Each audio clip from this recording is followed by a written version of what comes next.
عمران خان پر مشکلات ابھی ختم نہیں ہوئی تھی کہ بڑی خبر نے سب کو چونکا دیا۔ جنرل فیض حمید بڑی مشکل میں پھنس گئے۔ آخر وہ ہو گیا جس کا سب کو بے حد انتظار تھا۔ کوئی کتنا ہی طاقتور کیوں نہ ہو، اس کو دنیا اور آخرت میں جواب دینا ہی پڑتا ہے۔ جنرل ریٹائرڈ فیض حمید کے متعلق ابھی کچھ دیر پہلے بڑی خبر سامنے آئی۔ ہر ٹی وی چینل پر یہ ایک بریکنگ نیوز کے طور پر چل رہی ہے۔ سوشل میڈیا پر تبصروں کا سلسلہ بھی شروع ہو چکا ہے۔ تجزیہ نگاروں نے اپنی سیٹ سنبھال لی ہے۔ اچانک ٹی وی پر فیض حمید کا نام شہ سرخیوں میں اس طرح آیا کہ جنرل فیض حمید کے خلاف چارج شیٹ تیار کر لی گئی ہے۔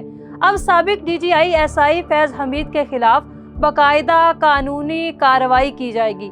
پاکستان آرمی کے تعلقات عامہ ISPR کے مطابق 12 اگست 2024 کو فیض حمید کے خلاف کارروائی کا آغاز کیا گیا تھا، جس کا دوسرا مرحلہ آج چارج شیٹ داخل کر دی گئی ہے۔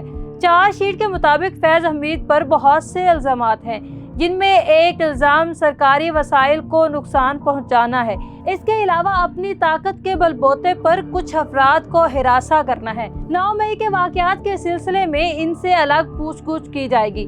فیض حمید پر یہ بھی الزام ہے کہ انہوں نے ایک سیاسی جماعت کو فائدہ پہنچایا۔ آفیشل سیکرٹ ایکٹ کے خلاف ورزی جیسے الزامات بھی موجود ہیں۔ یہ وہی جنرل فیض حمید ہے کہ ایک وقت تھا جب ان کا نام ٹی وی اخبارات میں لینا تو بہت دور کی بات، سوشل میڈیا پر نام لکھنا بھی جرم ہوتا تھا۔ کوئی ان کے خلاف بات بھی نہیں کر سکتا تھا۔ مگر اب حالات بدل گئے ہیں، کیونکہ وقت ہمیشہ ایک جیسا نہیں رہتا۔ اب سوال یہ ہے کہ چارج شیٹ کیا ہوتی ہے؟ اردو کی اصطلاح میں فرد جرم اور انگریزی میں اس کو چارج شیٹ بولا جاتا ہے۔ یعنی کوئی شخص مجرم بن جاتا ہے، لیکن چارج شیٹ کا مطلب سزا نہیں ہوتا۔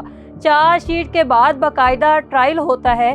مجرم کو قانونی سہولیات دی جاتی ہیں تاکہ وہ اپنا جرم قبول کرے یا انکار کرے۔ جب تک جرم ثبوت کو نہیں پہنچ جاتا، اسے جرم نہیں کہا جاتا بلکہ اسے الزام کہا جاتا ہے، اور جب الزام ثابت ہو جائے تو اسے کرنے والے یعنی ملزم کو مجرم کہا جاتا ہے۔ بعض اوقات ملزم کو بھی جیل بھیج دیا جاتا ہے اور مقدمہ چلتا ہے۔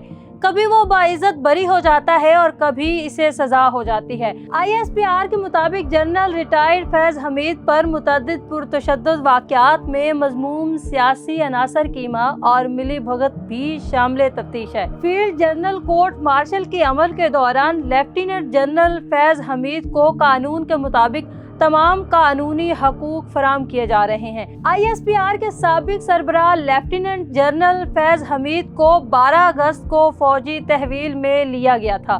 یہ وہی فیض حمید ہے جن پر ہائی کورٹ کے ایک جج شوکت صدیقی نے الزام لگایا تھا کہ مجھے فیض حمید نے کہا تھا کہ مریم نواز اور نواز شریف 25 جولائی سے پہلے جیل سے باہر نہ آئے۔